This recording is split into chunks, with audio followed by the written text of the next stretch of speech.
के नाम पर लगभग जंगल राज कायम है। आजकल शहर मुख्यालय में दिन दहाड़े हत्याएं हो रही हैं। हालात ये है कि थाने बोली पर चढ़े हैं और वर्दियां नीलाम हो रही हैं। अखबार में सत्ताधारी दल का विधायक बयान जारी करता है कि अमुक थानेदार को इतने दिन के अंदर अगर मेरे क्षेत्र में ट्रांसफ़र निरस्त करके नहीं लाया गया तो मैं अनशन पर बैठ जाऊंगा। इसका अर्थ ये होता है कि थानों में जो काम करने वाला स्टाफ है उसकी नियुक्ति कार्य कुशलता के आधार पर नहीं है, उसकी नियुक्ति सत्ताधारी दल के नेताओं की इच्छा पर निर्भर करता है। और इसलिए इस शहर की कानून व्यवस्था लगभग चौपट है। अभी एक प्रकरण मेरे सामने आया, मेरे संज्ञान में आया कि ऐसे दो पुलिस के अधिकारी, एक जो टीआई के पद पर है और एक एसडीओपी के पद पर है, उसने अपने लॉकअप में बंद एक महिला के साथ बलात्कार किया। 10 दिन तक उसको लॉकअप में बंद रखा। 10 दिन बाद उसको जेल भेजा। रूटीन जांच में जब हमारे न्यायालय से एक जुडिशल मजिस्ट्रेट जेल के निरीक्षण पर पहुंचे तब उस महिला बंदी ने अपनी आप बीती हमारे जुडिशल मजिस्ट्रेट को लिखवाई। उसने अपने बयान में ये स्पष्ट बताया कि थाने के लॉकअप में टीआई ने, एसडीओपी ने, 2 और पुलिसकर्मियों ने एक महिला सब इंस्पेक्टर की उपस्थिति में हमारे साथ बलात्कार किया गया। उसने कहा कि जब मुझे लॉकअप में लाया गया, यहाँ जेल में लाया गया, तो मैंने अपने महिला वार्ड की वार्डन को इस बात की शिकायत की। उस वार्डन ने यह भी तस्दीक किया मजिस्ट्रेट के सामने कि हाँ, इसने हमसे शिकायत की थी, लेकिन मुझे लगा ये झूठ बोल रही है, इसलिए हमने किसी को इसकी जानकारी नहीं दी। तब हमारे जुडिशल मजिस्ट्रेट ने उसकी शिकायत को लिपिबद्ध किया, उसका बयान पूरी तरह नोट किया। नोट करने के बाद उस बयान को जुडिशल मजिस्ट्रेट लवानिया हमारे जेल निरीक्षण पर गए थे, उनने अपनी रिपोर्ट चीफ जुडिशल मजिस्ट्रेट हमारे जो पांडे जी हैं उनको सौंपी और सीजीएम ने वो रिपोर्ट डीजे को सौंपी। डिस्ट्रिक्ट जज रीवा ने उस रिपोर्ट के आधार पर पुलिस अधीक्षक रीवा को 14 अक्टूबर को ये पत्र भेजा उस बयान के साथ, क्या आप इस पर अपराध कायम करके कार्रवाई करिए। और जुडिशल इंक्वायरी के लिए श्रीमती कंचन चौक से, जो हमारे यहाँ मजिस्ट्रेट हैं, उनको जुडिशल इंक्वायरी के लिए आदेश किया। अब आपको घटना बता दूं, ये महिला है, परेंदा गांव है कोई, थाना मरिगवार, ये मनगवा में और चौकी मरिगवार के अंतर्गत। वहाँ एक कोई मर्डर हुआ था। मर्डर में इस महिला को सस्पेक्ट माना गया और इस महिला को 21 मई, जब ज़बरदस्त लॉकडाउन रीवा शहर में चल रहा था, 21 मई को गिरफ्तार किया गया। नहीं, हाँ, 9 मई को गिरफ्तार किया गया और 20 मई तक उसको लॉकअप में रखा गया। 11 दिन। कानून क्या है? 24 घंटे के से ज़्यादा आप अपने लॉकअप में किसी महिला बंदी को नहीं रख सकते या पुरुष बंदी को भी नहीं रख सकते। और ख़ासकर अगर महिला बंदी है तो वो उस लॉकअप में रह ही नहीं सकती जहाँ की वार्डन महिला ना हो। तो इसको लगातार 11 दिन तक पुलिस के लॉकअप में मनगवा थाने में बंद रखा गया। और मनगवा थाने में तत्कालीन पदस्थ टीआई, एसडीओपी, एक पुलिस वाला जिसको इसने अपने बयान में दादा सब कहते थे, ये बताया कि उसका नाम शायद दादा है, वो और 2 पुलिसकर्मी, मतलब 5 लोगों ने इसके साथ बलात्कार किया। 21 मई से, ये 9 मई से और 20 मई के बीच में। और जब बलात्कार होता था या हुआ था तब सुप्रिया जैन नाम की सब इंस्पेक्टर, महिला सब इंस्पेक्टर गेट में खड़ी थी। किसी पूनम नाम की महिला आरक्षक ने इस पर आपत्ति भी उठाई कि यह काम मत कीजिए, ये गलत है।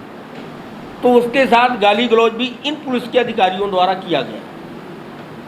उस समय ज़बरदस्त लॉकडाउन चल रहा था और लगभग सारी सामान्य गतिविधियां बंद थी, इसलिए जो रूटीन जांच भी है जेल की वो नहीं हुई। अभी जब लावनिया साहब, हमारे लावनिया मजिस्ट्रेट हैं यहाँ, वह जब रूटीन जांच में जेल गए तो हमारे जूनियर साथ में थे और यहाँ जो विधिक प्राधिकरण में लाभ सर हैं अभय मिश्रा भी थे साथ में, अभय मिश्रा भी साथ में थे। तब 3 लोग जब जेल के निरीक्षण में गए तब ये घटना सामने आई। रीवा के पुलिस अधीक्षक को डिस्ट्रिक्ट जज रीवा का लिखित में और उसका मजिस्ट्रेट के सामने दिया बंदी का बयान, जिसके साथ बलात्कार हुआ है, 13 या 14 अक्टूबर को प्राप्त हो चुका है। आज शायद 17 तारीख। इतने गंभीर अपराध में आज तक पुलिस रीवा द्वारा कोई कार्रवाई नहीं की गई। जुडिशल इंक्वायरी के लिए जो उनने आदेश किया है वो हमारे यहाँ से हो रही है और वो कंचन चौक से मैडम करेंगी और उसमें शायद नोटिस वो जारी कर रही हैं।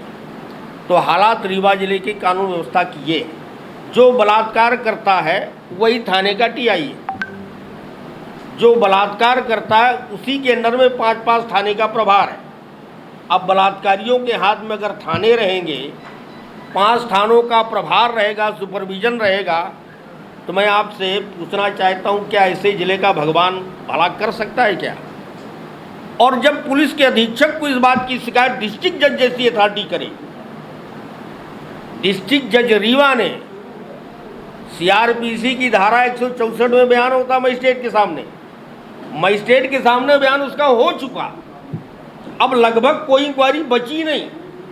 सुप्रीम कोर्ट का कहना है अगर किसी महिला ने इस तरह के ऑफेंस का बयान दिया है, सामान्य रूप से बयान दिया है, तो एफआईआर रजिस्टर्ड होना चाहिए। ये तो मजिस्ट्रेट के सामने का बयान है। फिर भी उन 2 पुलिस अधिकारियों, 5 पुलिस अधिकारियों के खिलाफ आज तक कोई कार्रवाई नहीं हुई। अब इनसे अपेक्षा क्या करें?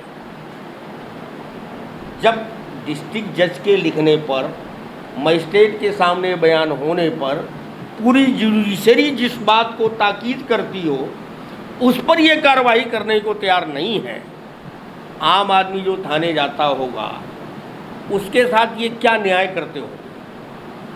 अभी आपने खुद ही पढ़ा होगा, भाजपा के एक विधायक का बयान था, अमुक टीआई का स्थानांतरण निरस्त कर अगर हमारे थाने में फिर से नहीं पदस्थ किया गया तो हम आमरण अनशन बैठ जाएंगे। थाने में थानेदार विधायक की इच्छा का होना चाहिए, उससे कानून व्यवस्था संभले, चाहे चूल्हे में जाए, उससे जनता खुश है या नाराज इससे कोई लेना देना नहीं, लेकिन विधायक जी को प्रसन्न होना चाहिए, नहीं तो विधायक जी अनशन कर देंगे। ये हाल है रीवा जिले के कानून व्यवस्था का। इसीलिए मैंने कहा कि इतना संगीन और इतना गंभीर अपराध और जिस पर पुलिस प्रशासन मौन साधे हुए है। मैंने कल अपने डिस्ट्रिक्ट जज से भी बात की, सीजीएम से भी बात की, मैं ऐसा अपराध चुपचाप नहीं देख सकता, इसलिए मैं प्रेस कॉन्फ्रेंस बुला के कल बताऊंगा और आपको अगर कोई आपत्ति हो तो बताइए। उन्होंने कहा कि नहीं, हमने तो हम जो कार्रवाई कर सकते हैं हमने कर दी। हम अपने स्तर पर जुडिशल इंक्वायरी भी कर रहे हैं, हमने एसपी को लिखित में भेज भी दिया है और आज 4था दिन है जब एसपी के पास डिस्ट्रिक्ट जज का लिखा हुआ रखा है। पर हम कहते हैं अगर उसने बयान झूठा दिया तो 182 चलाओ, लेकिन जांच तो करो, एफआईआर तो करो। कम से कम अगर वो संबंधित अधिकारी अभी भी पुलिस लाइन में, ये रीवा जिले में पुलिस की पदस्थापना में, तो उनको सस्पेंड करके लाइन टच करो कि बलात्कारियों के भरोसे थाना चलवाओगे। ऐसे बलात्कार करने वाले एसडीओपीओं के हाथ में 5-5 थाने दोगे। कम से कम उनको जांच के पीरियड में तो हटाओ, सही है गलत ये बाद में फैसला कर लेना। मजिस्ट्रेट के सामने दिए बयान को कौन चुनौती देगा? लेकिन साहब उनके कान में तो तेले नहीं है, न यहाँ किसी को खबर है, न किसी को कोई चिंता है। मर्डर हो जाए, बलात्कार हो जाए, थाने में लुट जाए, सब कान में तेल डाल के आराम से सो रहे हैं। चौथी बार मामा मुख्यमंत्री हुआ है, हाल ये हो रहा है। जिस घटना की आप बात कर रहे हैं, इसके पहले जो भी किया है, कहीं थाना प्रभारी था, ऐसा ही। मैंने डेट बता दी, मैं कन्फर्म नहीं हूँ कि who is that at that time. नहीं, ये मैं मनगमा की बात बता रहा हूँ, वो देवतलाव थाने के बारे में उसने कहा है।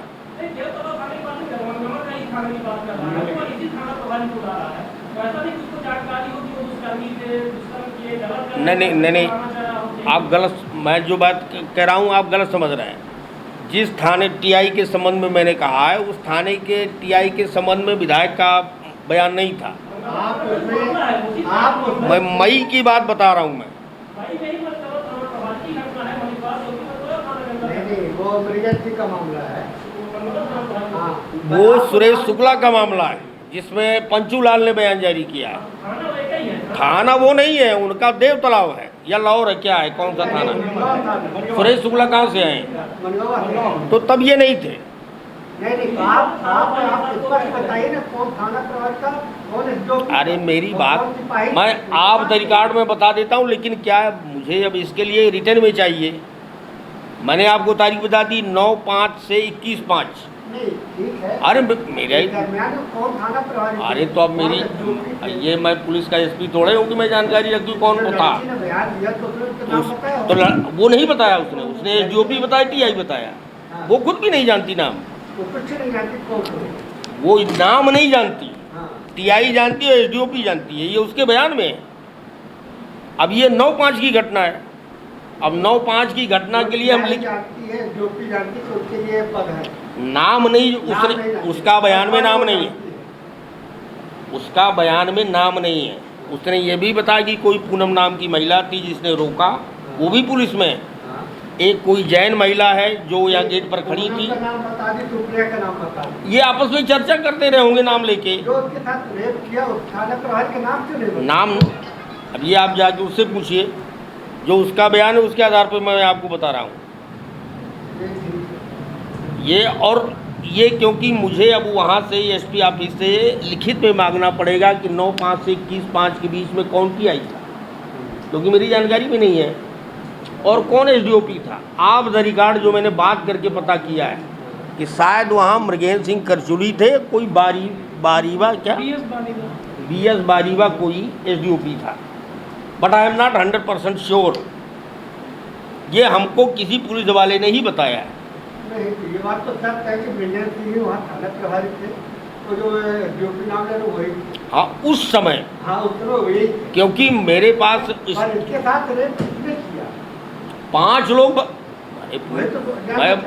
मैंने आपको बयान अभी बताया ना, तो क्या लिखा आपने? टीआई ने, एसडीओपी ने, दादा नाम करके एक पुलिस वाला था उसने, और 2 और ने, 5 लोगों ने रेप किया, उसका बयान है। आप एक की बात कर रहे हो, हम 5 गिना रहे हैं।